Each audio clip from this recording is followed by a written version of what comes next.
Okay, guys, our next speaker session is going to be Felix Riecken from Rickens Landmilch in northern Germany and Ciarán Fallon from the Nature Trust here in Ireland. I'd like to welcome you both up on stage.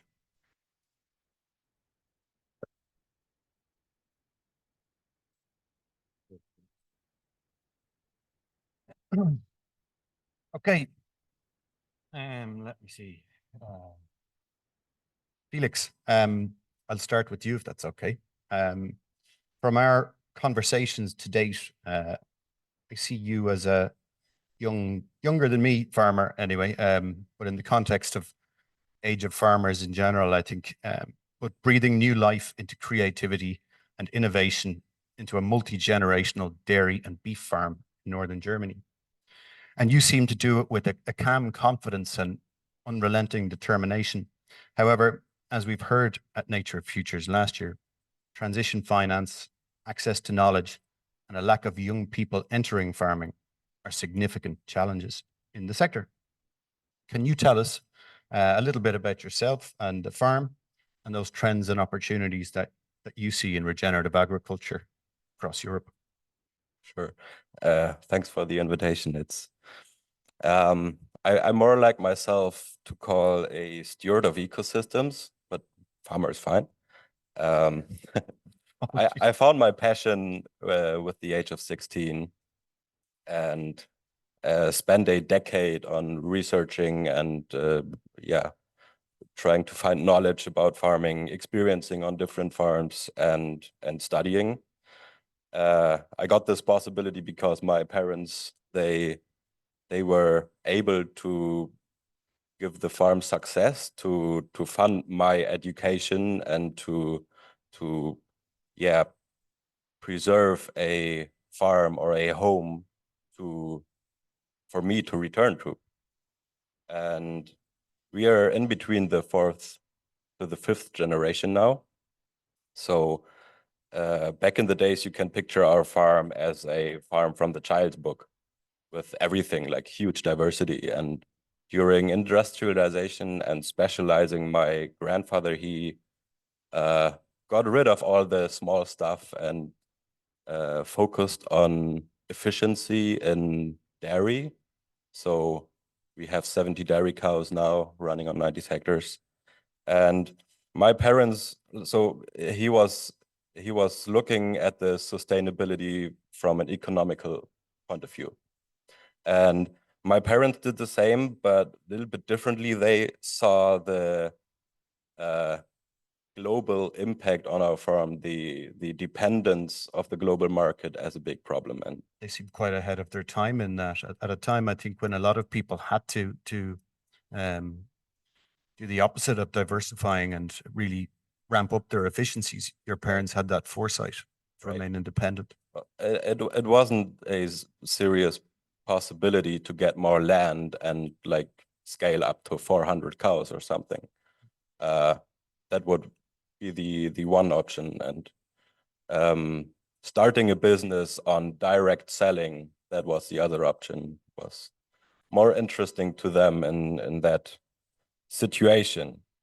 And I think this was the key to a holistic approach of sustainability. What is focused by us at the moment is this conversations with the customers that ask, well, why do you have to spray, or why do you take away the calves from the cows? It's like these questions were always kind of a reflection of ourselves, and asking ourselves all the time, why are we doing that? I took these questions to university and found myself very inspired by the common good economy, which includes economic, but also ecological and social impacts on from a business or anything. So with these and sure, loads of ideas, I came home 3 years ago with envisioning 3 major things for my 30 years on the farm.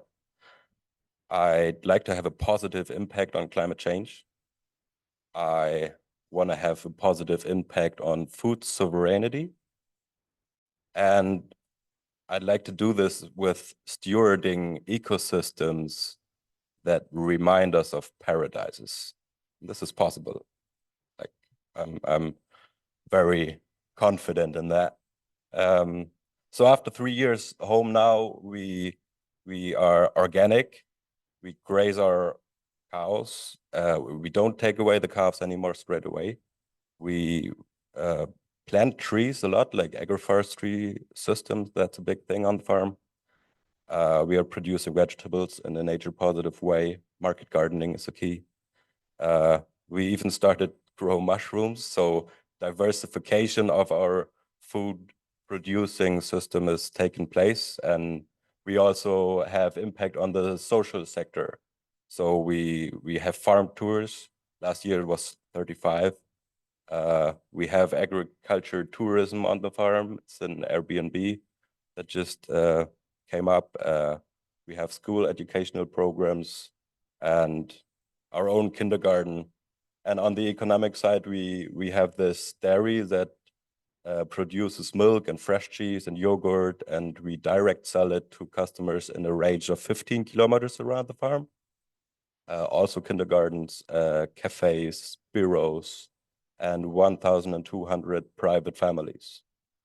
So this is the core of the whole thing that we are running in the north of Germany at the moment. And I'd like to go more into regeneration, because I think that is key to having this like seriously sustainably. Again, I think you've said in the past that you're not entirely there yet either. I mean, it's a journey you're going on, but look, I always thought farmers were, land stewards were busy people, but you really seem to have taken on a whole lot. You have a kindergarten and about 16 other businesses running out of there. So look, we might dive into that a little bit more in a second. I'll give Ciarán a chance to come in here if that's okay. So Ciarán, folks, for those who don't know him, is the managing director of the Nature Trust here in Ireland, which is a not-for-profit whose innovative financing model facilitates the planting of new native woodlands and habitat restoration at scale across Ireland. His other role as director of Ireland's national forestry body, Coillte, affords him a broad and balanced view of forestry in Ireland and the wider European context. In a previous webinar on the Connecting Nature Enterprise platform, Ciarán spoke of recruitment challenges in forestry, but he also speaks with a reassuring sense of perspective and time that is fitting given the longer life cycle of forestry. Ciarán, I'd invite you to please introduce yourself, your work, and forestry's transition that we discussed from V1.0 to a more enlightened 2.0. Hello, everybody. Ciarán Fallon is my name. Can you hear me at the back? Dane's waving. He can hear me in the back of the room. Real pleasure to be here today. Thank you very much for the invitation. As Ciarán said, I have two jobs. I'm director of Coillte Nature. Coillte, for those of you who are not Irish, Coillte is the Irish word for woodlands. And Coillte was set up in 1989. It's a state-owned forestry company. So Ireland has a very low level of forest cover in around 11.5%. But that's actually increased dramatically in the last 100 years. When the Irish state, as you see it today, was formed 100 years ago, it was less than 1%. So almost no forests in the country. And in the middle of the last century, there was a very purposeful and deliberate state program to grow a natural resource. And this is the state forest assets.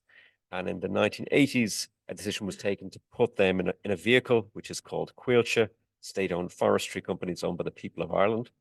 And it manages about 450,000 hectares of land, about 11% of about 7% of the country.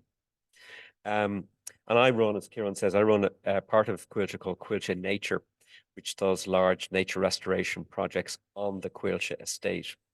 And we formed Coillte Nature on June the 19th in 2019.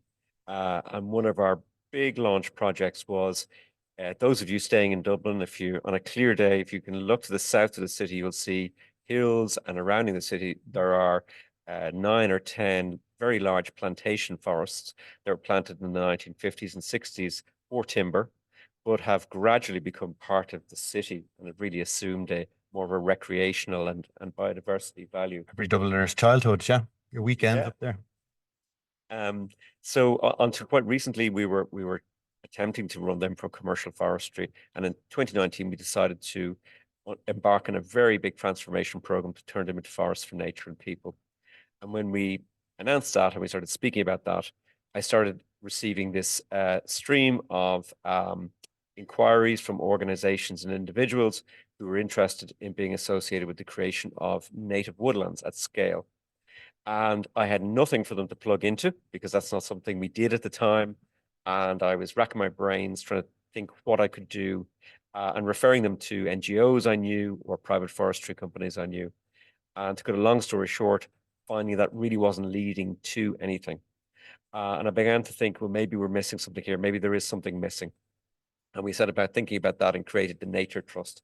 And really all it is, it's a not-for-profit, it's a social enterprise. In Oisín's typology there, it'd be a company limited by guarantee. So it has no equity in it. It is it's simply there to raise funds to acquire land, undertake nature restoration projects on that land, and report to the funders on that work. We, like all of these things, you have these conversations and you're not sure when you open the shop if there'll be any customers. But thankfully there have been.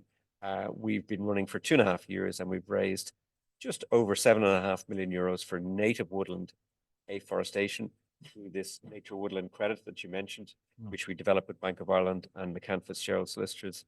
And more recently, we've taken on a peatland restoration project, €2.5 million peatland restoration project. I'm really excited this year about trying to get some pure biodiversity projects out of the ground. We've just bought a beautiful site, Callow Lake site, and we're really interested in working with technology to measure biodiversity features remotely, which I think is going to be really interesting in the future. I think I might have to go on a visit with you to some of those sites. We might just have a look at some of the challenges. Ciarán, you had mentioned before the knowledge and skills required for new forestry recruits in terms of continuous cover forestry technologies for measurement, and the forestry on peatlands. Can you speak a little bit to those challenges? Yeah, I mean, staffing is a real challenge at the moment. Finding people to come in. I have 2 roles at the moment: a forester or a peatland ecologist and a hydrologist. I'll be hiring shortly, and it's not going to be easy to find people. It's the shortage of skills, and then also contractors, people to actually do work on the ground. On the peatland side, we have probably about 30,000 hectares of peatlands we'd like to restore, and that I imagine we can get to a run rate of maybe around 1,000 hectares a year, and that probably means 5 or 6, maybe 7 contractors tooled up and ready to do this work. They aren't there at the moment.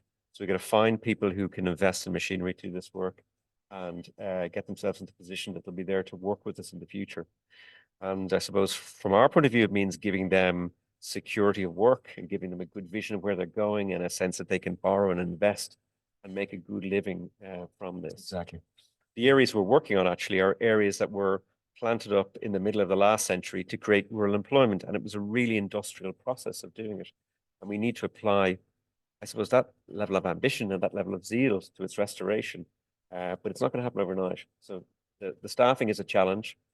I think regulation is also a challenge because a lot of the people that we are applying for consents to are not used to dealing with nature-based projects, and very often the projects we're doing are quite large, so they trigger environmental assessments, and these people are used to dealing with the built environment, buildings like this or roads or bridges. And nature solutions are new to them. I found them wonderful in terms of their openness and their willingness to engage, but they simply haven't got that level of expertise yet. So we gotta build that out in this country.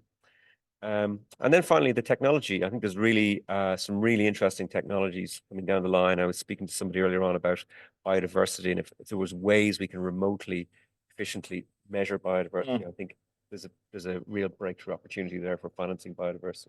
And when we talk of all these challenges, of course, I mean, it comes to mind that, as we mentioned, opportunities in the nature restoration law earlier, these are all market gaps for nature-based enterprises to step into this space in Ireland or across Europe and fill these gaps. I'm wondering, Felix, are there similar knowledge and skills gaps, labor gaps in regenerative agriculture, and is there work being done? I know you're involved with the European Alliance for Regenerative Agriculture, newly established. Yeah, I would pretty much agree on every point of you just mentioned, which we lack in Regen Ag as well. Knowledge is key to preserve farmers, but also customers and all the people from the value chain coming after the producers with what it means to regenerate in general, and how it's done actually. Like many farmers do not know of the existing of regenerative agriculture. There's organic and conventional, and the possibilities of nature stewarding haven't reached most of the farmers, I'd say. There's generation issues. I think that's not too much the case in forestry, but if you hand over the farm to your son or your daughter over generations, then there usually is some older guy knowing it better than the younger, not being innovative in this case. I don't have the problem. My dad wanted to be a forester, so he doesn't have a problem with planting trees. But that's not the usual case, I'd say. And I think the biggest problem, as usually always, is funding until policy is changed. We need to get these new systems into work. We got to find the place to plant the trees. We got to plant the trees. We got to prune the trees, and well, farming, it's a lot of labor, and it's not paid well at the moment, because I think the last decades of policy were produce food for less price so we can consume something else, or more of something else. And this has to change. We need to measure the outcome of the regeneration processes that we try to implement. And just with that, I think the bigger companies or the system that is based on numbers is trying to listen to us, or is getting to listen to us. And I think we are in a very good position with EARA at the moment, that has been launched last year. EARA is an independent farmer-led coordination and political advocacy organization. We are striving to enable the transformation of the agri-food ecosystems through accountable ecologic, economic, and social regeneration. And at the founding conference, we gathered with 50 farmers, being led by an operational group, and we came up with 4 defining principles for the regenerative agriculture, which are regeneration is a life-enhancing process rather than a permanent state.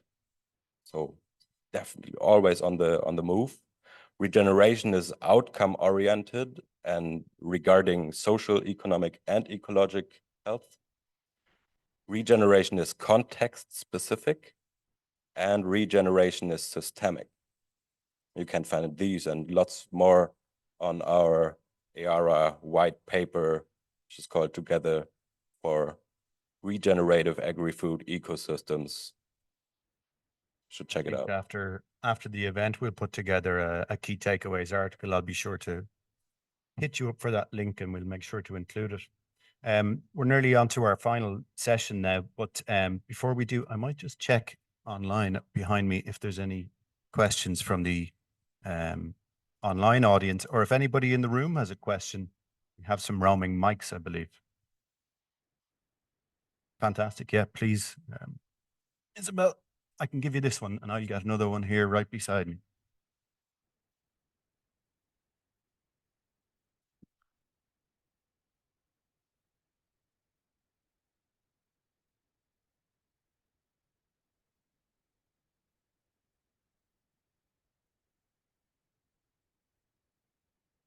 Thank you very much. Orla Farrell of Easy Treasy with the Charity Crown. And I'd just like to say how delighted I am to have the chance to say to Ciarán, happy National Tree Week.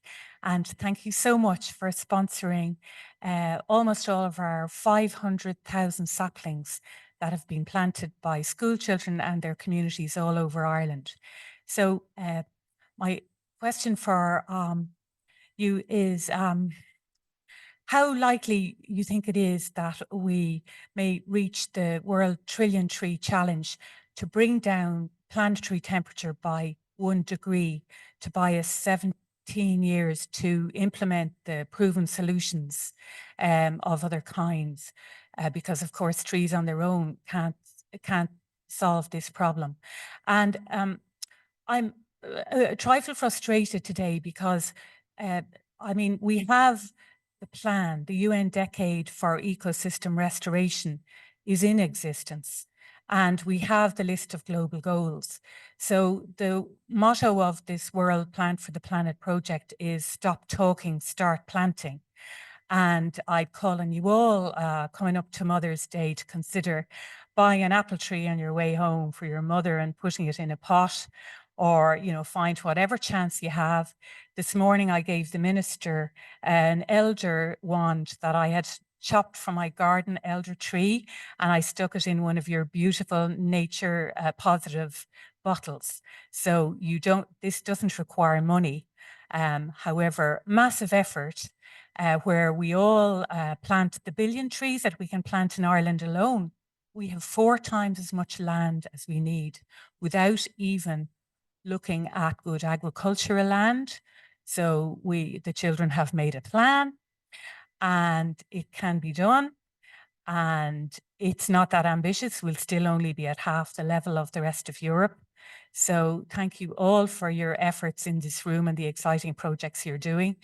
And if you're a grandmother like me and you have to bring the temperature down of a baby, you wet their hair. That's the first thing to do, is bring down the temperature. So it's very urgent and important to bring down the planetary temperature. And if we plant trees, the right trees in the right place, then we'll bring down the temperature of the earth. It soaks up the water, it provides a microclimate, and it's our low-hanging fruit in the climate area. Thank you. Thanks, Orla. No relation, by the way, not a plant. That we have the same surname. Was there a question there that you wanted to come back on, or is that it? I mean, I think the work Orla and the guys are doing are fantastic. In terms of the challenge, I agree with you, Orla. Personally, I'm done with pilots. I'm done with tests. We need to have everything all at once at scale at this stage. But I am optimistic. I think we have the technologies, we have the ideas. It's a question of applying them now. And you know, this is a wonderful project. But what I hope is it leads to action. We actually do things, and that if we do things, we can make a difference. Fantastic.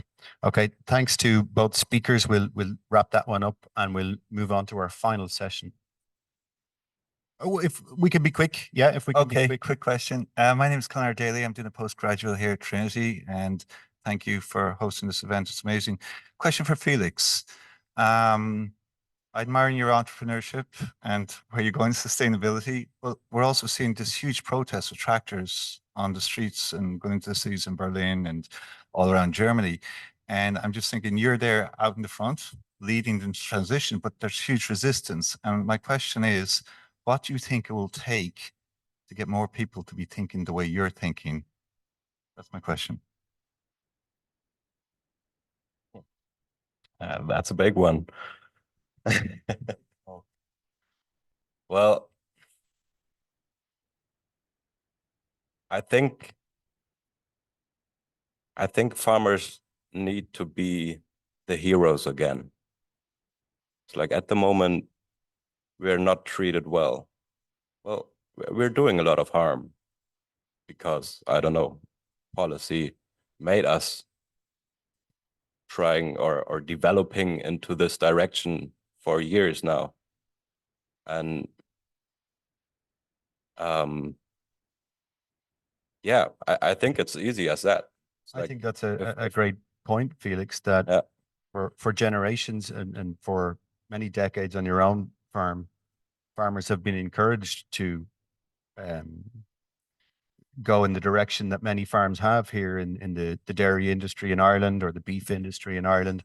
And similar, at times the forestry sector can be villainized a little bit here, and I'm sure in other parts of the Europe. But I think as Ciarán has put it here, you know, in the 80s and the 90s, Ireland's forestry had to go in that direction. We were a poor country and we needed economic answers, and they were provided for with the information we had at the time. And I think now with new information and an enlightened sense of, you know, our existence on the planet, I think both farmers and foresters are doing their best in starting to move in that direction with the support of policymakers.